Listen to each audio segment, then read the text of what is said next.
the road to go to the park. He decided I want to go to the park on his own and just took off in the middle of the traffic, just ran across the road. Falcon Street he crossed on his own, went to the park. And mom went crazy, dad went crazy, like shaking. Can you imagine walking out? Hemang Chaitanya's son. He ran. He's not even 1 year old. He ran across the road. Yeah. Yeah, these children, they're fearless. That's the Rishikesh also went. There you go. Now all those who ran across Falcon Street, Hall of Fame. Kids who crossed Falcon Street before 1 year old. Look at Guinness Book of Records now. Yeah, sorry. You want to say something, Maji? I remember, depending on this topic, like I remember Radhanath Maharaj when he was when he was heading towards India. The places he has gone through are so much of fear, like what I read Fearful till situation. when he reached India. I couldn't get time after then. So it was so much fearful, and then his expressions were not like he was fear. He had like given up, like he had surrendered, even though he was not Krishna conscious. Yes. And he had so much patience that when he was sitting and something was Porcupine. The porcupine caught hold. yeah. Porcupine. And then Yeah. he was sitting the whole night with that because he didn't had to move. If he moved, then there would be a big problem. So he had gone through so many things which were like so much fearful, and that time this is the best example I could see. Yeah. Radhanath Maharaj, and Yeah. even though he was not Krishna conscious, he could overcome all those fears. So Yeah. it's really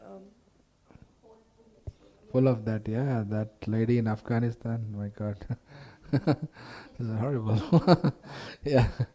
So that's a very good example. Yes, Vijay Gopi Mataji. I'll come to Senthil after that, okay? Yes. Prabhu, the right example here in Sydney is like I remember Ghanshyam Prabhu. Like he was doing in the finance fundraising meeting. He pledged $50,000 per year, and then here it says like they, without any support or guarantee of support, he has simply depend on the mercy of the Supreme Lord. Yeah. So I was just remembering, we were shocked to hear that like $50,000. He just simply said that, and it shows that he's completely dependent. He is on the dependence of the temple, but he can pledge easily $50,000. He said, per we'll year. generate extra funds over and above our fund. Actually, he wanted to do 100,000. I toned him down. This is actually the inside story. If you can do more, it's good, but let's keep it low. Let's be modest. Then you can do 10 million. There will be no fundraising. Apna patta kat jayega. I'll be jobless.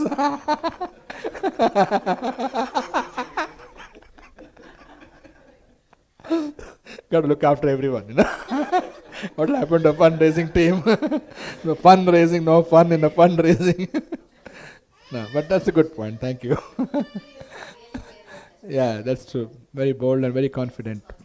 And this is one time, it is till the temple. Yes, he's 100% dependent on this. Yeah.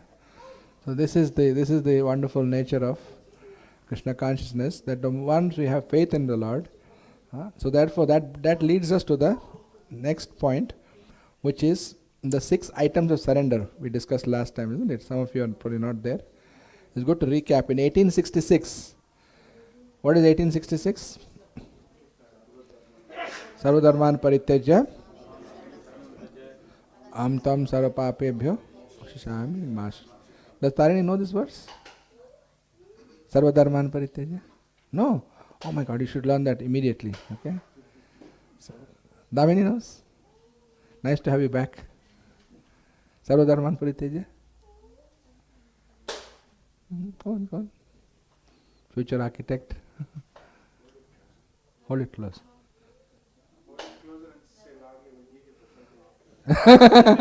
Looks like he didn't have breakfast today. Sarvadharman parityaj amam ekam shanam vraja. Aham tvam sarvapapebhyo mokshayishami Masucha. Very good, excellent. Good, good. So, in that, Mam Ekam Sharanam Vraja, surrender unto me. What actually surrender? Krishna is saying, abandon all varieties of religion and simply surrender unto me.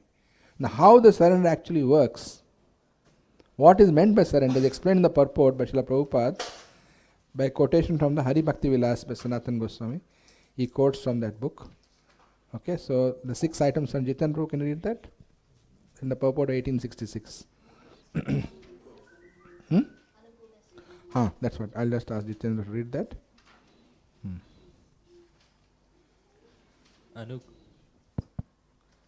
Anukulyasya sankalpaha pratikulyasya varjanam rakshishyati ti vishvaso goptritve varanam tata atmanikshepa karpanye shadvidha sharanagatihi. Very good. Now read the translation of that verse. According to the devotional process, one should simply accept such religious principles that will lead ultimately to the devotional service of the Lord. One may perform a particular... It's not exactly a translation. It is. It's a you're right. It is like a paraphrased, but that's okay. It still gives the meanings. Sorry, what I'll ask you to do is, you take one line of the shloka and relate it to that line so that we can see the connection. It's not obvious. Okay. So first one is Anukulasya Sankalpa, which is according to the devotional process, one should simply accept such religious principles that will ultimately lead to the devotional service of the Lord. Yes. So accept all things that are favorable to devotional service of the Lord. So anything that is favorable to the devotional service of the Lord, that should be accepted as favorable. Okay. So next. So pratikulyasya varjanam. Anything that does not lead to the perfectional stage of Krishna consciousness should be avoided. Yeah. So anything that's not helping us go to Krishna consciousness, that should be avoided. Okay. So the idea is that so this also is elaborated on in the nectar of instruction, right? What are 6 items that are favorable for devotional service? Anukulasya. What are anukul? What is the 6 items that are favorable? What are favorable items mentioned in the nectar of instruction? Text number 3. 2 is unfavorable, 3 is favorable. Unfavorable, pratikula. Anukula? Yes. Prasidhati, very good. The boys are not here. We should retrain them. Does you know that? That's not. Huh? 3rd verse. Nectar instruction number 3. Yeah, Utsa Nishcha Dhairya Tat Tat Karam Pravartanat Sato Vrite Sadbir Bhakti Prasidhati. So read the translation, Senthil. You got it there? There are 6 principles favorable to the execution of pure devotional service. One being enthusiastic, endeavoring with confidence, being patient, acting according to regulative principles such as Sravana, Kirtanam, Vishnu Smaranam, hearing, chanting and remembering Krishna. 5. Abandoning the association of non-devotees. And 6. Following in the footsteps of the previous acharyas. These 6 principles undoubtedly assure the complete success of pure devotional service. Very good. So 6 items that are favorable. The previous verse talks about 6 items that are unfavorable. Okay, maybe you can give it to Janardhan Prabhu. You can read if he's got it handy. 6 items that are unfavorable. Pratikula. Go back. Flick to the right, left, it will turn. Yeah. Atyahar prayasascha prajalpo niyamagraha janasangascha laulyamcha sadbir bhaktir vinashyati. One's devotional service is spoiled when he becomes too entangled in the following 6 activities. 1. Eating more than necessary or collecting more funds than required. 2. Over-endeavoring for mundane things that are very difficult to obtain. 3. Talking unnecessarily about mundane subject matters. 4. practicing the scriptural rules and regulations only for the sake of following them and not for the sake of